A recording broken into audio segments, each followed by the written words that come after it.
This land is your land, and this land is my land, from the California to the New York Island, from the Redwood Forest to the Gulf Stream waters. This land was made for you and me. A person's dialect is comprised of the words they use, how they pronounce them, and the grammatical structures they use in their spoken language. All dialects are equal, ever-changing, and driven by rules. You are what you speak. Can you tell us a little bit about where you're from? Are your parents from that same area? Yep, I am from Spring Hope, which is a small little town in Nash County. Raised on a farm, did the horses, the cows, the pigs, that kind of thing until I was about 9 years old.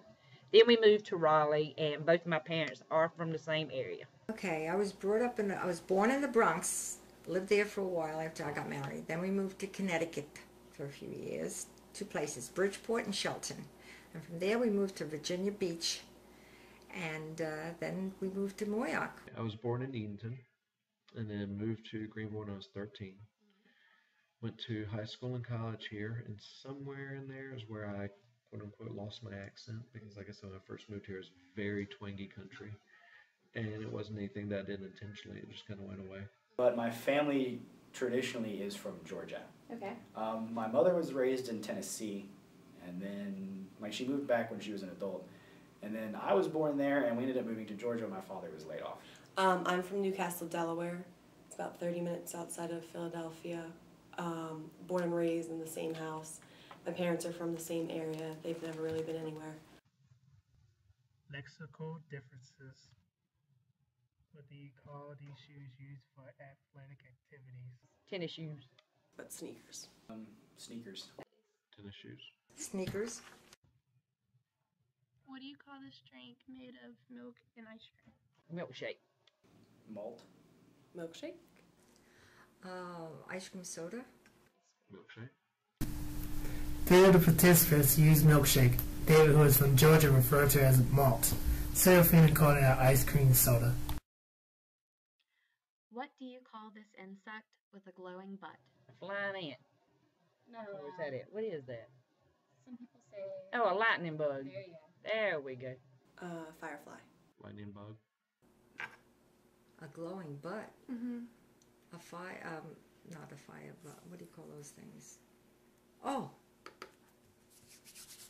What do you call those, fireflies or something? Fireflies? Yeah. Lightning bug. 3 of our southerners use lightning bug. Our other 2 northerners use firefly. What do you call this carbonated beverage? A soda. Coca-Cola. Coke. Soda. Or by its brand name. Coke. Soda. All participants who lived up north said soda. Interestingly, the 2 participants were from Northeastern. North Carolina called it Coke, despite being from the home of Pepsi. What do you call this type of sandwich? Sub sandwich. A sub. What do you Or call a this? grinder. That's what we used to call them, grinders. Grinders? Mm-hmm. Sub. A hoop. Sub sandwich. The 3 southerners said sub sandwich. Citing a survey conducted by the University of Wisconsin, grinder would be expected from Sarafina, who is from the Bronx, and hoagie would be expected from Shannon, who lived in Delaware and Pennsylvania. What do you call this item used for holding water or sand? A pail. A bucket. That's a pail. A bucket. Pail. What do you call this hat? A toboggan. Well, since it has the ball on it, I wouldn't call it a beanie if it didn't have the ball on it. If it had straps, I call it a toboggan, but I mean, I would just winter hat. And that is a beanie. Toboggan. What do you call those? I can't think of that name. Start with a B or a T. Oh, goodness gracious. And I have that hat too.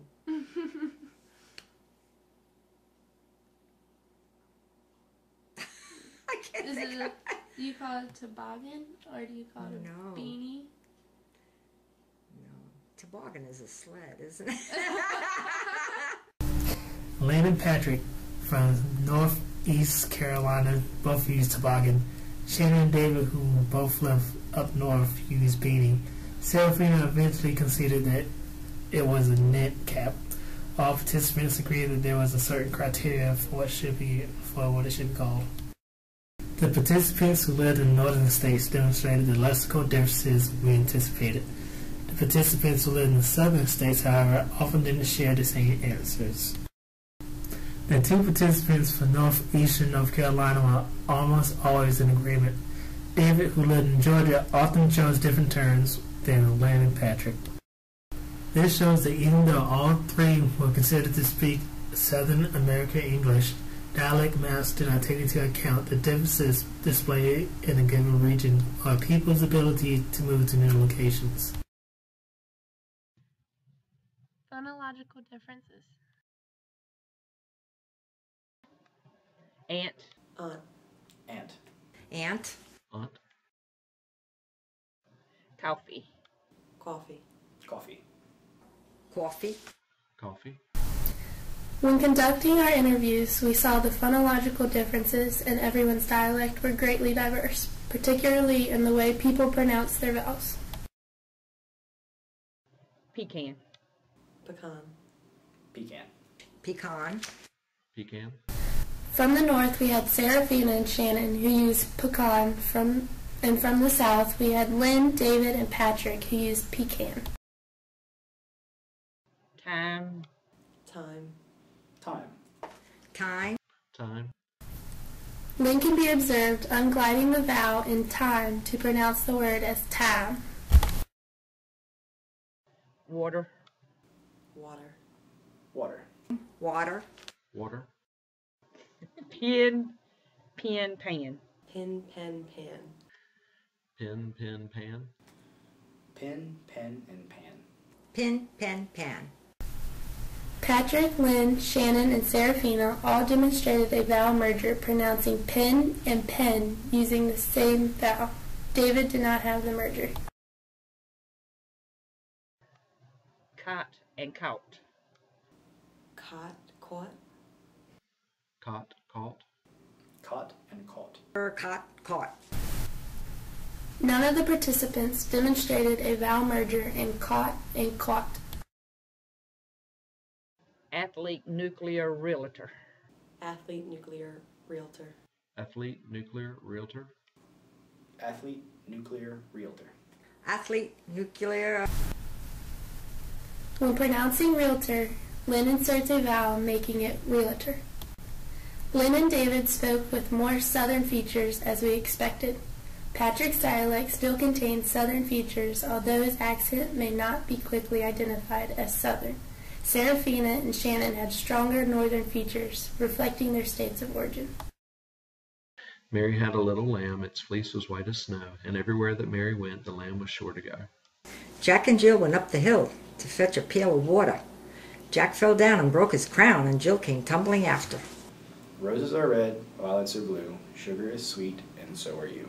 Thank you. Oh. Jack and Jill went up the hill to fetch a pail of water. Jack fell down and broke his crown, and Jill came tumbling after. Twinkle, twinkle, little star. Damn it, I'm doing the jingle. All right. Twinkle, twinkle, little star. How I wonder what you are. Up above the world so high, like a diamond in the sky. Twinkle, twinkle, little star. How I wonder what you are. Syntactic differences. When I'm getting ready or preparing to do something, the expression I use a lot is I'm fixing to do this or I'm fixing to do that. I still call my big children my babies, and I keep showing their pictures when they were babies. My son gets very, Mom, what are you doing that for? Because they're my babies. Out of all 12 of the interviews we conducted, Lynne's interview contained the only large amount of readily observable syntactic features. It is not a coincidence that she was also the only person who we interviewed at work. December 27th, 1994, the day my little girl was born. Can you tell us about the date? Yeah, it was an emergency C-section. She about not got here. She was actually not already breathing on her own because I had lost all my amniotic fluid. She was born by emergency C-section.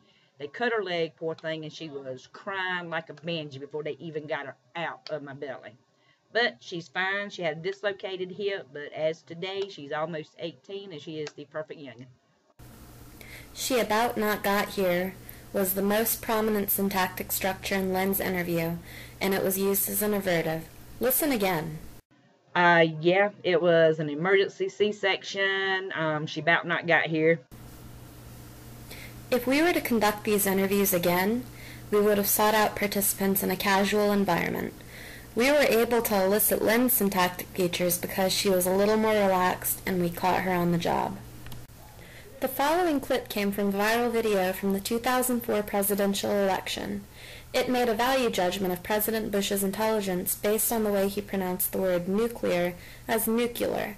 In popular culture, Bush was widely painted as unintelligent due to his Southern dialect, despite having earned degrees from Yale and Harvard. You can't say nuclear, that really scares me. Sometimes a brain can come in quite handy. Linguistic profiling is one of the last legal forms of discrimination, and it can happen to anyone, even people who hold the highest level of power.